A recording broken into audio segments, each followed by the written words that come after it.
कि जो राजा महाराजा या गांव के जो मुखिया हुआ करते वो नीचे उतरते। तो श्री राम जी ने यहाँ पे विश्राम करने के लिए, और जब निषाद राज जी राम जी को लेकर यहाँ आए थे,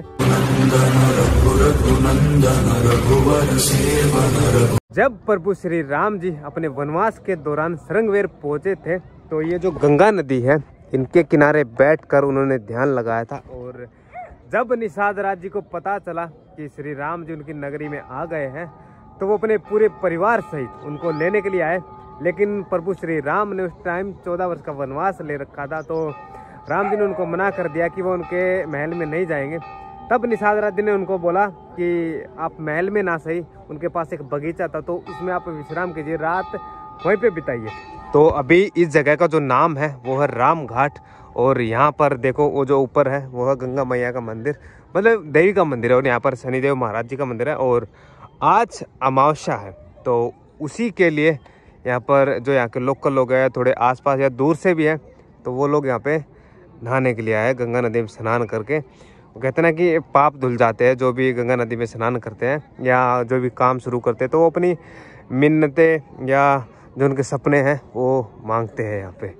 बाकी अभी बहुत भीड़ हो रखी है भाई। तो दोस्तों नए दिन की शुरुआत करते हैं एक नई वीडियो के साथ। जय भोले, जय शंकर, जय श्री राम। और आज है हमारा 300 दिन 300 व्लॉग चैलेंज का छठा व्लॉग। और अभी हमें श्रृंगवेरपुर में, जहाँ से श्री राम जी निषाद राज जी से मिले थे।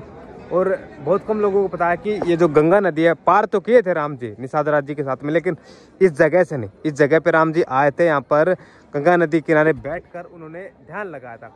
फिर निषाद राज जी आए, तो फिर वो उनको लेकर आगे की तरफ निकले थे, और वो चीज़ आपको आगे ही देखने को मिली। और जैसे ही हमें यहाँ के लोकल लोगों से पता चला कि जो निषाद राज जी की नगरी थी यानी कि बस्ती, वो खुदाई के दौरान यहाँ पर निकल के आई है। अभी कुछ लोग कह रहे हैं कि भाई ये उलट गई थी, कोई कह रहे हैं कि खुदाई में बहुत सारा सामान निकला है। लेकिन अभी जैसे हम उसको देखने आए भाई, एक्चुअल में जो चीज़ रामायण में लिखी हुई है, निषाद राज जी उनकी नगरी, वो एक्चुअल में एग्जिस्ट करती है। अब किसी जैसे अपने सर्वे वाले होते हैं ना, जो प्राचीन इनकी खोज करते हैं या उनकी जो डेट है वो देखते हैं कि भाई कितने साल पुराना है, तो सर्वे वाले कहते हैं कि भाई ये 2-2.5 हज़ार या उससे भी ज़्यादा साल पुराना। लेकिन रामायण से पहले का नहीं, ये बाद का है।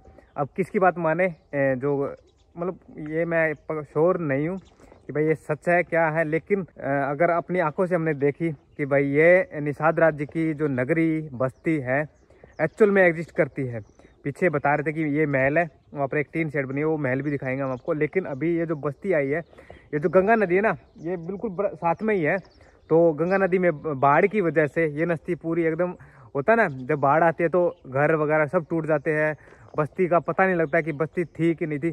तो बताते हैं कि यहाँ पर बाढ़ आई थी, और ये जो निषाद राज जी की नगरी थी ये पूरी तहस नहस हो गई थी। अभी जैसे ये खुदाई के दौरान ये देख रहे हो ना, पहले तो ऐसा होता था प्लेन ऊपर से, लेकिन ये जो ईंटें निकल के आ रखी है छोटी छोटी, आप जो देख रहे हो वो भाई वहाँ पर है, ऊपर में भी है। ये जो पुरानी ईंटें, क्योंकि अपने इस टाइम की ईंटें है ना वो अलग है, लेकिन यहाँ की जो ईंटें है तो वो देखो एकदम चौड़ी है, जैसे अपनी एक ईंटें और यहाँ की 2 ईंटें बराबर है।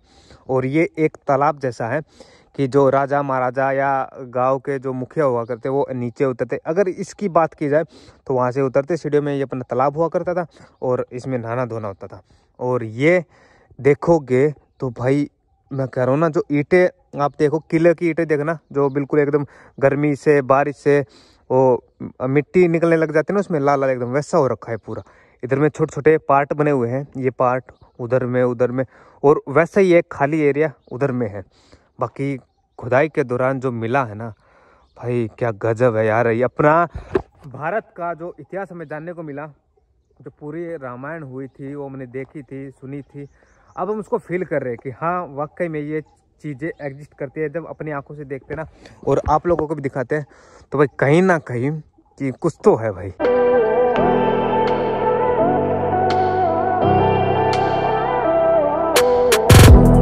ये था जो खुदाई के दौरान मिले, लेकिन इसके ऊपर भी है।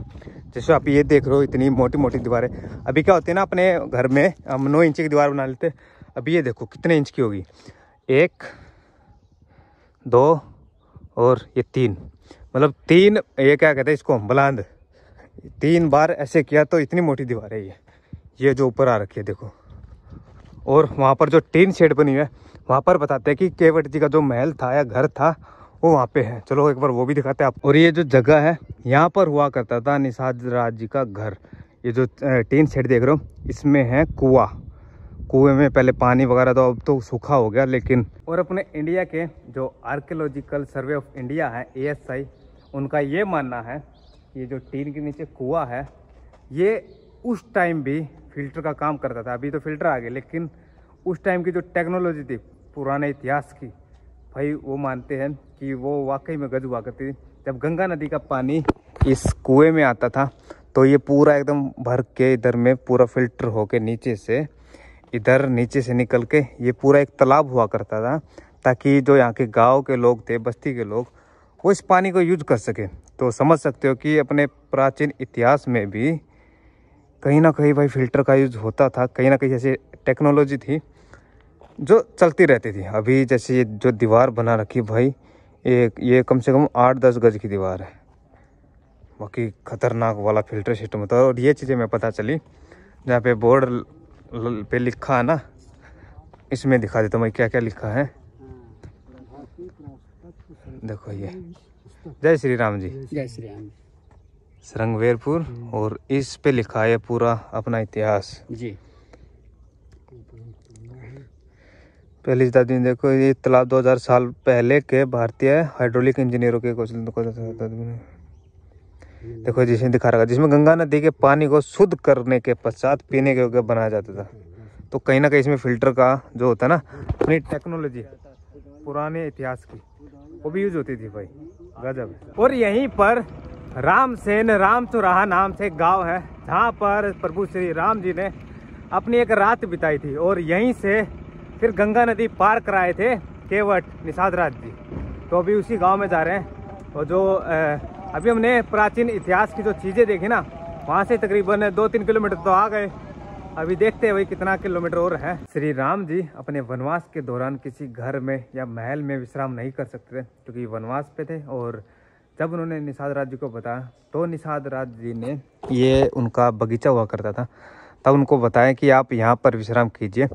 और जो ये आप शीशम के पेड़ देख रहे हो, 1 2 3 4 यहाँ से 5, ये जो 5 शीशम के पेड़ हैं, जब प्रभु श्री राम जी ने यहाँ पे विश्राम करने के लिए, मतलब होता ना कि एक जगह डिसाइड की, तो ये जगह थी। और शीशम के पेड़ पाँचों के पाँचों भाई इस तरह उनके ऊपर झुक गए कि एक होता ना कि धूप हो या उस टाइम कुछ हुआ होगा, लेकिन ये जो शीशम के पेड़ थे ये उसी दौरान से झुक गए थे। अगर आप देखोगे अपने रास्ते में, घर में जब आप शीशम का पेड़ लगाते हो ना तो एकदम स्ट्रेट रहता है, लेकिन ये पेड़ झुके हुए हैं। और ये चाहे ग्रीष्म ऋतु आए या शीत ऋतु आए तो इनका पत्ता ऐसा कि ऐसे रहता है भाई।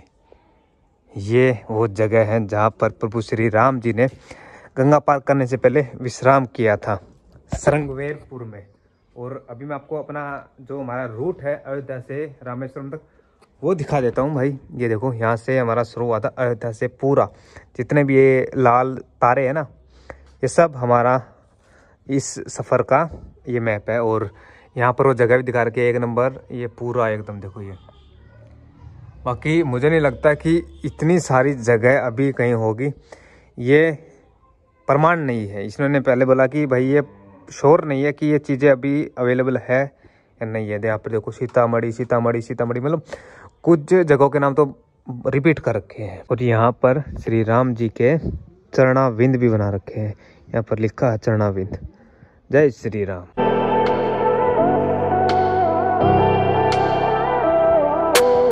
चलिए आप लोगों को अब वो जगह दिखाते हैं जहाँ से प्रभु श्री राम जी ने गंगा नदी पार की थे। ये है रामचौरा घाट। और जब निषाद राज जी राम जी को लेकर यहाँ आए थे तो अभी तो ये भाई बहुत चौड़ी नदी है वहाँ से वहाँ तक। और उस टाइम भाई पता नहीं क्या हो, क्योंकि अब तो सीढ़ियाँ बन गई। और कहते हैं कि जैसे सीढ़ियाँ उतरते हैं, या उस टाइम नहीं था तब गंगा किनारे ना नाव खड़ी रहती है, क्योंकि प्रभु श्री राम जी के पैर पे जब मिट्टी लगी थी ना, वो बोट में चढ़ने से पहले निषाद राज जी ने उनको बोला था कि इस मिट्टी वाले पैर को धुलाई ले। मतलब जब निषाद राज जी पानी लेके तो राम बहुत सारी बातें वार्तालाप हुए, तो फिलहाल राम जी ने बोल ही दिया कि भाई ठीक है चलो ले आओ धुल दो। और अगर वो चीज़ नहीं धुलते, क्योंकि उस टाइम शक्ति तो होती है यार, जब राम जी में विष्णु जी का अवतार थे, अभी जब पंडित जी ने बताया कि अगर वो मिट्टी नहीं धुलते पैर से तो जो बोट वो नाव थी वो या तो नर में बदल जाती है या फिर नारी में, क्योंकि बताते हैं कि बक्सर में पत्थर पे जब प्रभु श्री राम का पैर पड़ गया था तो वो नारी में बदल गया था। और जो नाव होती है वो होती है लकड़ी की, तो उस टाइम वो भी बता रहे कि वो भी स्त्री के रूप में बदल गया। तब श्री राम जी ने अपने पैर धुलाने के लिए बोल दिया था और उसके बाद इसी किनारे पर उनके पैर धुए और फिर वो उस नाव में बैठकर ये जो गंगा नदी है इसको पार किए भारद्वाज ऋषि के आश्रम के लिए, जो कि प्रयाग में जाएगा। और अभी हम जा रहे हैं यहाँ से प्रयागराज गांव से निकलकर अभी हम आ चुके हैं मेन हाईवे पे और ये है इलाहाबाद वाला एक्सप्रेस वे। तो यहाँ पर रुके ना फर्स्ट लोकेशन दिखी है तो लग गया कि यार एक ड्रोन शॉट लेना चाहिए, तो ले रहा भाई। एक तो खलीफा में मिलेगी वो भाई का ड्रोन है DJI का, तो भी पूरा सेटअप वेटअप कर रहा है। इसका ऐप डाउनलोड किया, उसके बाद में बैटरी डाली, तो अब ड्रोन यहाँ रख के उड़ाने की इसकी वो प्रक्रिया को अब शुरू करते हैं। ये उड़ गया भाई अपना ड्रोन।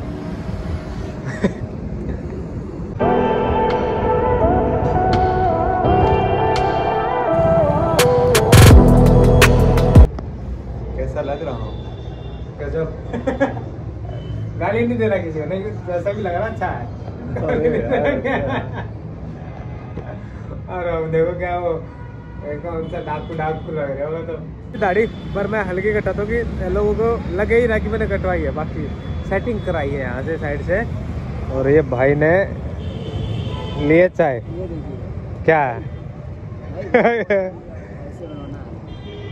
बहुत सही। कौन है बेवफा वाला? तुम्हारा बनेगा? नहीं, बढ़िया रहेगा। और यूपी में ना अभी बहुत सारे ठेलों पे लिखा कि प्यार में धोखा खाए लोग आए और 5-5 रुपए का चाय मिले, मतलब मिलेगा उनको। ये पुल से दिखाता हूँ भाई कितना मस्त सीन है, क्योंकि सूरज देवता भी आराम करने वाले हैं, वो देखो उधर में। और जब छिपने का टाइम होता है ना सूरज देवता का, उसके बाद का जो नज़ारा है, अरे क्या खतरनाक है। और साइड में खेत है नीचे, और ये पुल पार कर रहे हैं अभी हम। एक हो रहा।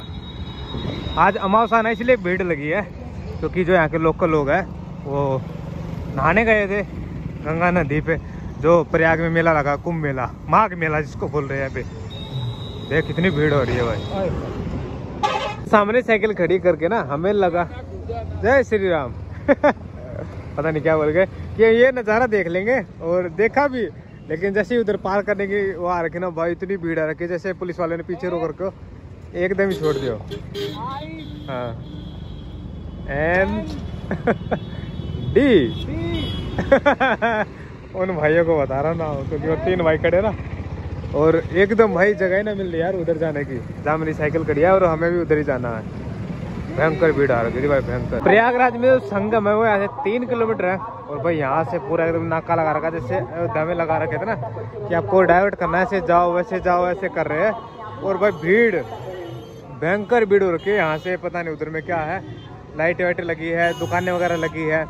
यहाँ पर ये सांस्कृतिक कार्यक्रम हो रखा है। उधर में ये सीधा रोड है, इधर में एक रोड है, इधर में ये रोड है, पीछे से हम आ रहे हैं। समझ नहीं आ रहा किधर जाएंगे, क्या होगा, क्या रुकेंगे, कहाँ रुकेंगे, कुछ नहीं पता भाई। चलो यहाँ तक आया तो राम जी देखेंगे।